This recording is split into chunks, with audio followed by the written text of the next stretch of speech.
Trying out new techniques and using our supplies can be incredibly liberating and fun.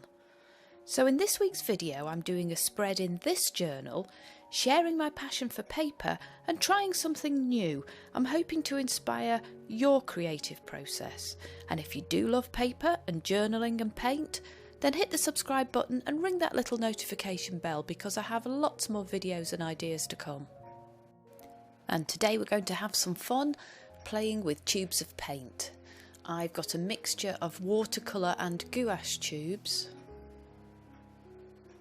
And I start by putting a small amount of each on this old CD. And the colours I'm using today are Rose in watercolour, Pearl Purple Iris in gouache, and in watercolours Pear Green, Blush Pink and Cerulean Blue. And already I feel quite grown up using paint in a tube rather than a watercolour palette. Does that make any sense? I'm going to use them to paint a flower for the spread like this. I've pulled out a few other supplies that I'm going to use. I've got some watercolour pencils, a basic paintbrush and some water brushes. And I start by drawing a couple of stalks for those flowers.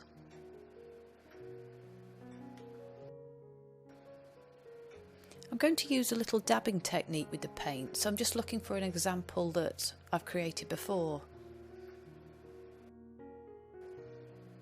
For a previous journal spread I created this little lavender pot. I used a dabbing technique with some Arteza real brush pens. But today I'm going to have a go using slightly thicker paint, and I start with some small dots for the petals on the flower. So starting at the top, I'm just dotting and dabbing down the stalk. I'm making the dots in the shape of a cone and leaving plenty of space between each of them. And this paint in a tube seems to work well because it's thicker than the paint that I get from a palette. And now I'm adding some more dots in this deeper shade of rose.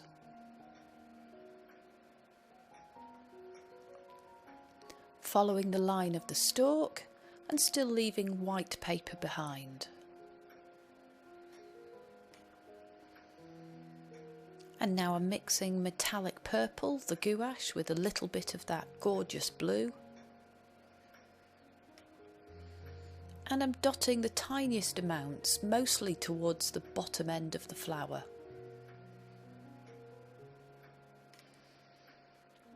And my biggest tip for this really is less is more. Don't put too much on. These flowers are going to be the focal point of the spread. For the leaves I'm reverting back to my Arteza watercolour palette because I want a more watery paint.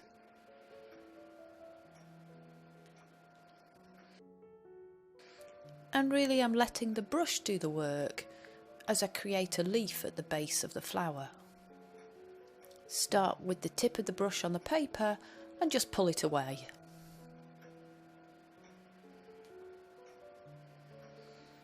I'm using the watercolour tube in Pear Green to add some grass at the base of the plants.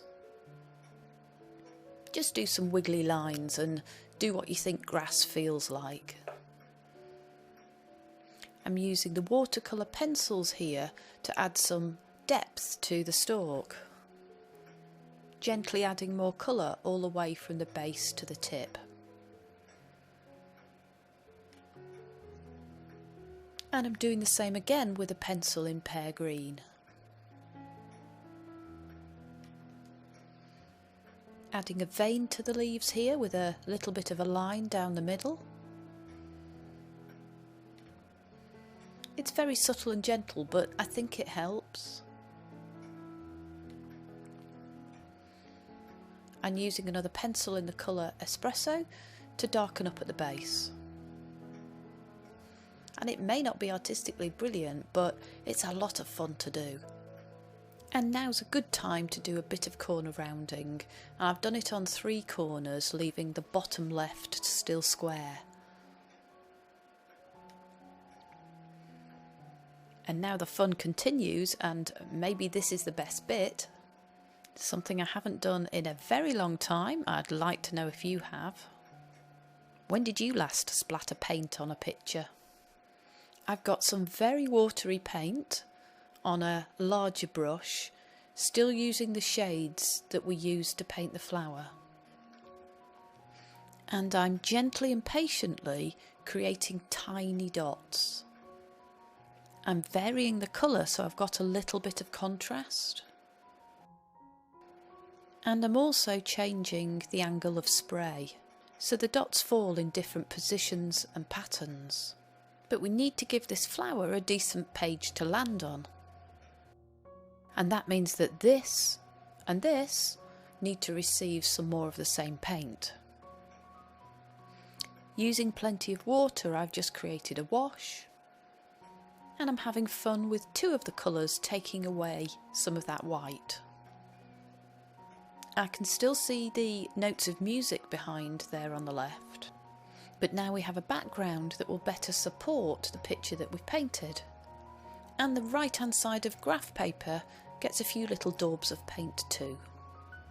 I've pulled a collection of papers from my stash in colours and textures that contrast but might go. I've got little bits of scrapbook paper with swirls and stripes and dots. This was an earlier practice session on a piece of vintage dictionary paper, so I'm definitely going to use that for a project soon. You may have seen me use this before. It's beautiful vintage paper, vintage ledger paper, with some fantastic handwriting in a slightly purplish ink. Numbers are always good to try to use in a spread, and this tag seemed to be the right colour. It's one that I made a few weeks ago. Some little envelopes with Japanese papers, some spotty dotty papers in green and a fuchsia pink, a pale green, a dotty sheet and a gorgeous scribbly purple page. I need to choose just a few to use from this pile, so let's see what we pick. I've whittled it down to some pieces that seem to go quite well with the paint. I like to use all those little pieces in my stash, and I think some of those will go well on the left hand side. Now that the flower has dried from the painting we did before, I'm just adding a little faux stitching in a very small stitch. I think the stitches need to be dainty to match the tiny splats of paint. I've chosen this gorgeous green as a base and I'm layering it with that pink. So just folding to tear a piece off, which makes it quick and easy and fun to do.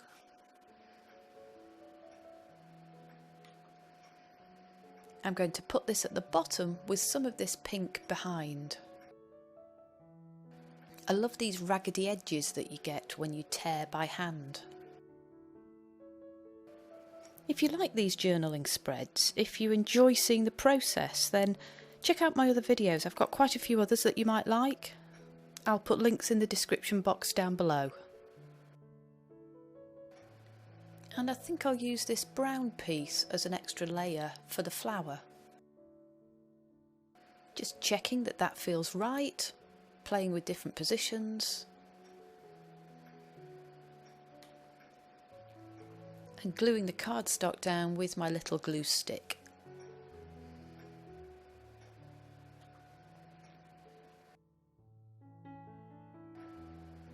I want to make sure that the pink will properly peep out behind. I want to see enough of it. So I'm careful how I hold it while I add the glue to the back.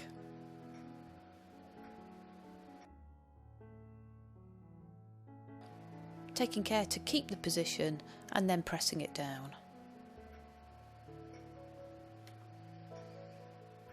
And now the green piece can be easily glued on top.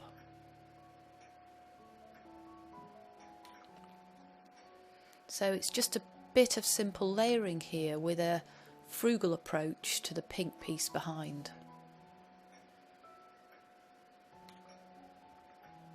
And now that they're both stuck on, I can trim them off with scissors. And I think we're really making progress with our spread. What do you think? Time to attach the flower that we painted before. And I'm putting it on the page so that those 3 little black bars still show, the little black bars on the green paper.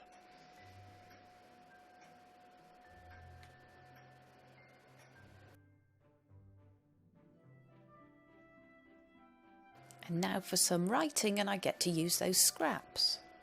And today's spread is part of junkjournaljuly, which is a challenge on Instagram co-hosted with megjournals here on YouTube and Patricia Nordine.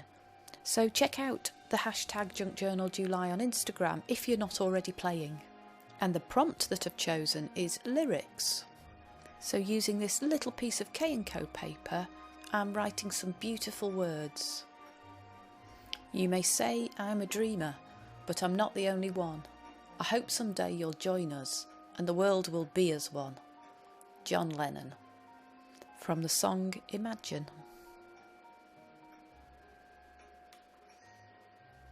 And I'm just creating some layers with a few more of those scraps so that the colour and the patterns all show through.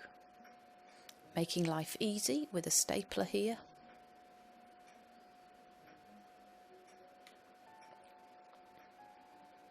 And I just want a few cheeky stripes to show through too.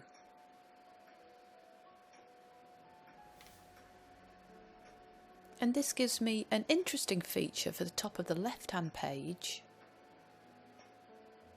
with extra spaces to journal and write and make lists.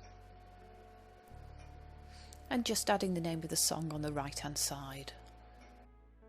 And finishing off with some washi in a piano key pattern. Just a little bit down here, and then some tidying of the corners.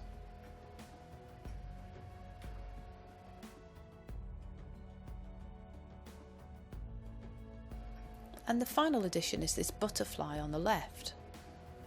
I stamped it on scrapbook paper and then just cut it by hand.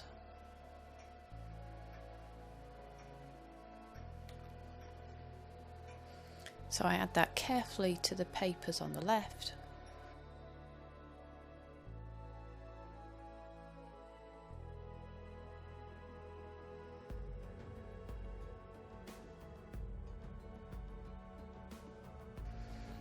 And finish off the right hand side with a balancing piece of washi.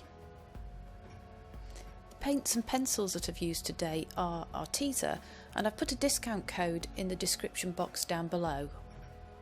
And this is my fun journal spread for the prompt lyrics. If you've had fun today, and I hope that you have, then hit the subscribe button and ring the little notification bell. I'll be back next week with some more journaling and painting fun.